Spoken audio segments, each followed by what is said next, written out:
লক্ষ্য করেছেন গতকালকে সন্ত্রাসী সংগঠনের চিন্ময় কৃষ্ণ দাসকে গ্রেফতারের প্রতিবাদে আদালত চোদ্দ একটি ধরনের নৃশংসতা ঘটিয়েছে। অ্যাডভোকেট সাইফুল ইসলাম ভাইকে নির্মমভাবে কুপিয়ে গলা কেটে হত্যা করেছে।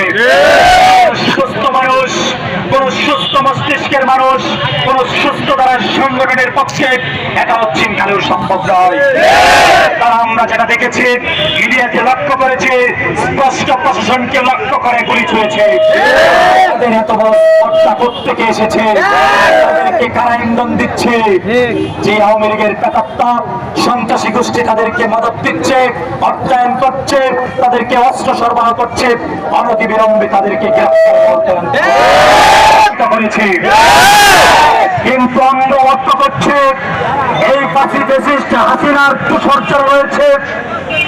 ইউনিয়ন পরিষদের কম্পিউটার রাইটার থেকে শুরু করে সচিবালয় পর্যন্ত আমরা লক্ষ্য করছি এই ফ্যাসিস্টের কুসর্চা সরকারি সকল সেক্টরে কাঁপতে মেরে রয়েছে।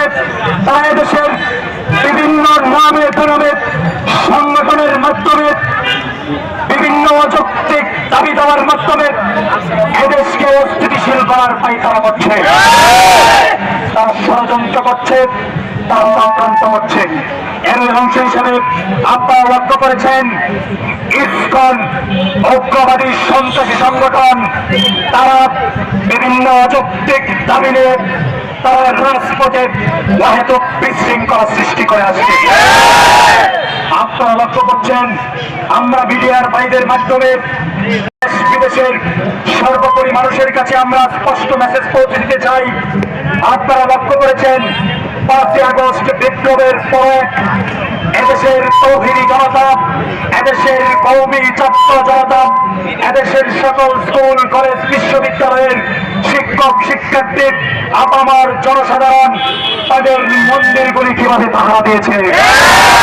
রাতের অন্ধকারে সারা রাত তারা পাহারা দিয়েছে, পাহারা দিয়েছে।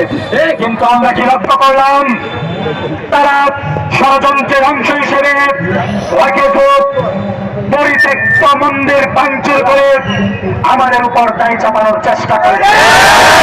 আমরা স্পষ্ট ভাষায় বলে দিতে চাই, আপনারা যে কোনো ধরনের ষড়যন্ত্র করবেন, চক্রান্ত করবেন, দিল্লির প্রভুত্ব করবেন, দিল্লির দাসত্ব করবেন, দিল্লির এজেন্ডা বাস্তবায়নের জন্য বাংলাদেশে নামে বেনামে সংগঠন করে স্বৈরাচার হাসিনা সরকারের প্রেসক্রিপশন বাস্তবায়নের চেষ্টা করলে এদেশের ছাত্র সমাজ দুর্বার আন্দোলন করে তুলবে।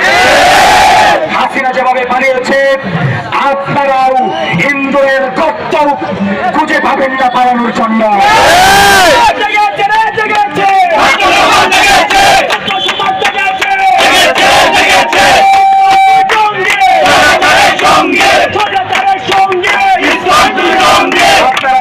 সর্বোচ্চ বিচারের আওতায় আনতে হবে, অন্যথায় আবারও এদেশের ছাত্র জনতা থেকে শুরু করে কৃষক শ্রমিক তাঁতি মজুর শুরু করে সকলকে এমন দুর্বার আন্দোলন গড়ে তোলা হবে, ফ্যাসিস্ট হাসিনার দূষকদের শিকড় উপড়ে ফেলা হবে।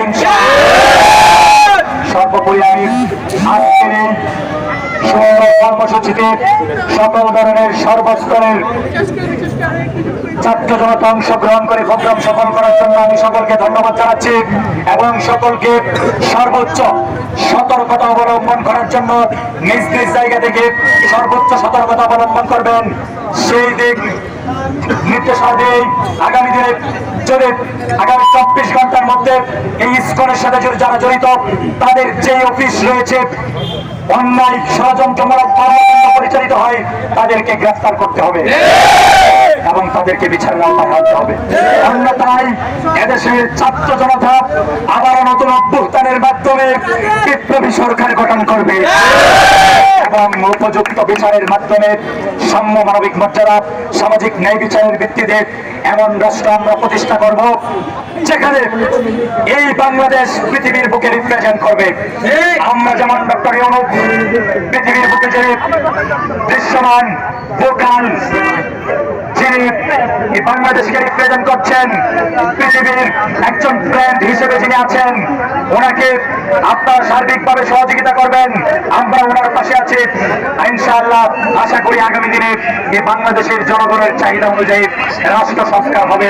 সেই পর্যন্ত আমরা তাদের পাশে আছি ইনশাআল্লাহ।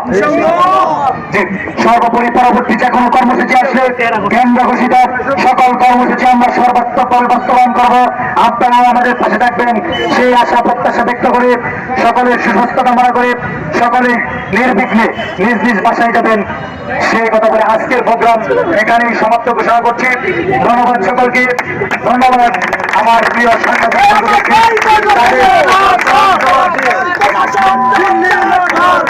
বিশেষ করে যাদের কথা না বললেই নয়, কিশোরগঞ্জে আমরা যে দুর্বল আন্দোলন গড়ে তুলেছিলাম, এই দুর্বল আন্দোলন সফল করেছে।